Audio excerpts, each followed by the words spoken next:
Who the fuck with this apostle? It's not possible. Mega large, colossal, nigga. You docile and not sizable. Play me close and I ox you. That's only logical, cause I'm fact. You costume. Now who the obstacle? Though basic. Watch me play shit. The all's faced it. It's natural for shams to hate shit. Plenty cases. Some anonymous. A Gem INT with the diamond glitz. What is up, guys? Welcome to another episode of Maximilian Must Know. This is a sample shopping episode, obviously sponsored by my friend Adriana at Decan Shop.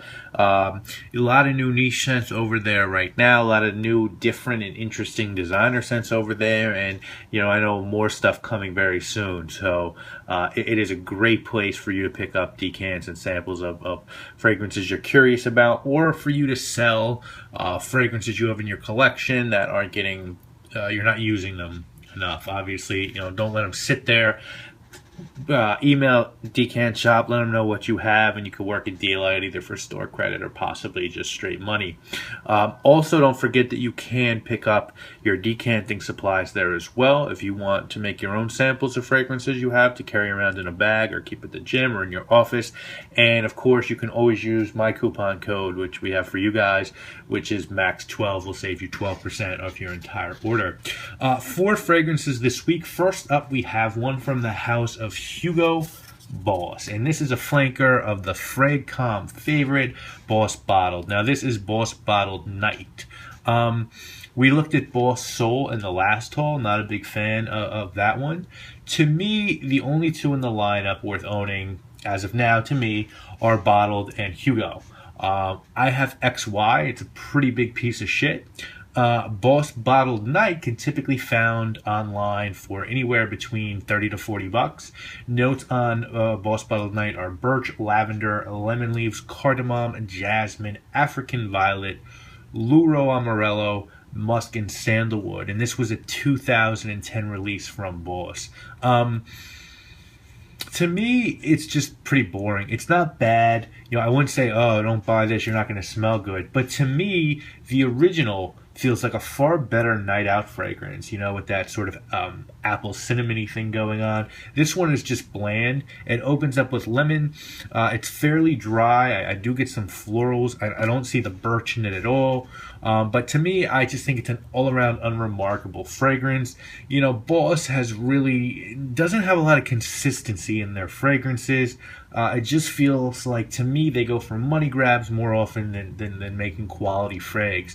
And you know, this is at Sephora, and if you're at Sephora, I'd say there's far better options for you there, including the original Boss Bottle. Check that one out and check Hugo out before you check out Boss Bottled Night.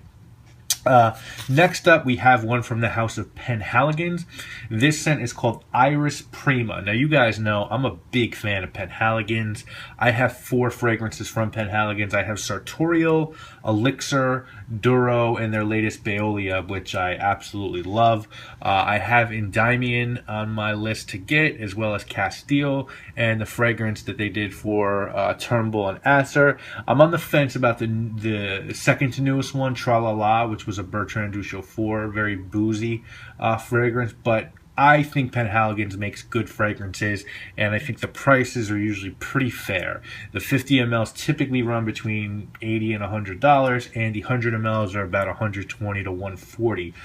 But there are deals to be found on Penhaligon's fragrances. Lily Direct is a site that usually has discounts on them. Iris Prima is a fairly new release. Alberto Morales created this one in 2013, and notes on Iris Prima are bergamot and pink pepper at the top, iris and jasmine at the middle, and leather, sandalwood, vetiver, amber, vanilla, and benzoin in the base. And again, you know, I think this is a slept-on house, and this is another example why. This is a really nice, soft iris scent. It's very unisex in my opinion. I could see people saying it leads feminine, but I do like the iris here. It's one of those iris scents that the iris is sort of earthy. It reminds me a bit of Iris 39 by Le Labo, but that sort of got more earthiness to it. I wouldn't say this is a premier iris scent, but I would say that if you like iris as a note, perhaps give this one a look and you might like it. Next up, we have one from the House of Tom Ford. This one is called Plum Japanois. And you might remember Tom Ford had a set out there called Japanois a few years back that my buddy Joe Anthony really likes. That one was discontinued. I didn't love that one. I thought it was okay. It just wasn't really my cup of tea. But, you know, they took another stab at a theme of a perfume inspired by Japan. Now, this one is part of their Orient collection, which also includes Rive d'Ambre and Fleur de Chêne. And notes on Japanese plum are cinnamon, saffron, immortelle, plum blossom, camellia, oud, amber, benzoin, fir, and vanilla. Normal Tom Ford pricing on these, 50 mLs are $210, 100 mLs are $290, and the flacons run upward of $500. Now, you guys know that I'm not the hugest Tom Ford fan in the world. I like his designer releases more than the private blends. I own Oud Wood, which I think is the best. For Tobacco Vanille, I have Tobacco 1812, which costs $30, and to me is almost as good. For Noir de Noir, I have Rouge Avignon by Phaedon again, which I think is almost as good. And for Tuscan Leather, I have Le Yucawam for Rochas. So I don't think there's a lot of fragrances in the Tom Ford lineup worth spending that kind of money on. Let me preface what I'm going to say by saying that. Now, with that said, this is an absolutely fantastic fragrance. I love this. I really like this fragrance. This is, if you told me Tom Ford was going to make a fragrance called Japanese Plum, I would think it should smell exactly like this. What I get out of this is dark purple stone fruit with a tiny bit of resin and incense and oud and some Christmas spice, which probably comes from the vanilla and cinnamon. It's a dark scent, but it's unisex, and it is way up on my to purchase list. You know, I might grab this by the end of the year. I'm not sure yet, but I love this. And I think it's a great holiday scent. It just reminds me of Christmas time. I think this is incredible. You know, this could be a scent that I review that does get a 10 out of 10. That's how much I like this one. You guys know, you watch these episodes, I don't go gaga too many times. And if I do, you know, it's something I usually wind up buying, and I love this one. So if I haven't made it clear, I like this fragrance. Finally, this week we have one from the House of Rochas. Now, this one is called Aqua Man, and the reason that I wanted to get my hands on this one is because I just don't know that much about Rochas, other than knowing that Rochas Man is fantastically underrated. Rochas Man does get Fragcom love, but really, it's so well done and such an affordable gourmand that when I smelled that, I was like, ooh, I got to check more out about Rochas. Now, Aqua Man was a 2001 release by All-Star Perfume Jacques Cavalier. The notes on it are grapefruit, eucalyptus, and cypress at the top, geranium, mint, coriander, and sage in the middle, and cedar, cardamom, and amber in the base. Now, this one has been discontinued, but can be found on eBay. Generally, you shouldn't have to pay more than $50 for a 50 ml. So it's out there if you indeed decide that you want to give this a go. And I don't think you need to give this one a go. Really boring, aquatic. You know, the note breakdown and the perfumer had me excited for this one, but it's just a dud. It smells like a generic freshie. It's ridiculously hard to pick out individual notes. It's confusing, almost.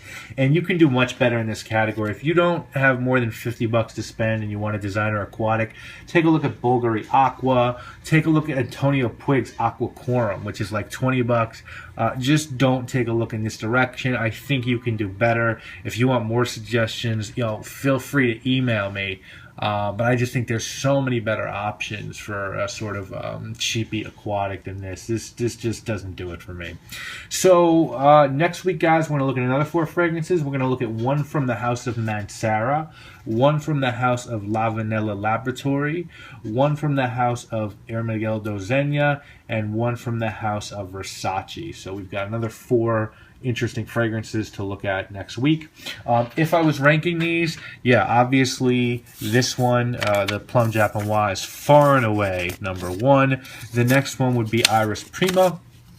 The next one would probably be Rochas Man, believe it or not, and then Boss Bob. And as far as plan-wise, to let you guys know where I am with these, Plum Japanois is getting added to the collection. I don't know when, but it's getting added. Iris Prima is probably a pass for me just because it's not enough of a great iris scent to make me buy a bottle. And Rochas Aqua, no way. And Boss Bottled Night, no way. So there you go. If you have any more questions about these fragrances or anything you want to ask about Decant Shop, please feel free to email me or email Adriana, info@decantshop.com. We're more than happy to help you. And just remember to check the site out. Use that coupon code. Get those fragrances in your collection that aren't doing anything for you. Flip them, sell them to Adriana for store credit or money, and put them to good use. I mean, there's no reason why you shouldn't. And please use coupon code MAX12. I'll see you guys again next week with more videos. I am Maximilian. Oh yeah, we got a fragrance review coming this weekend, of course. I am Maximilian. I'll see you guys then. I'm out. No doubt, baby. All city crew, ready to flip shit and coming through with the crew.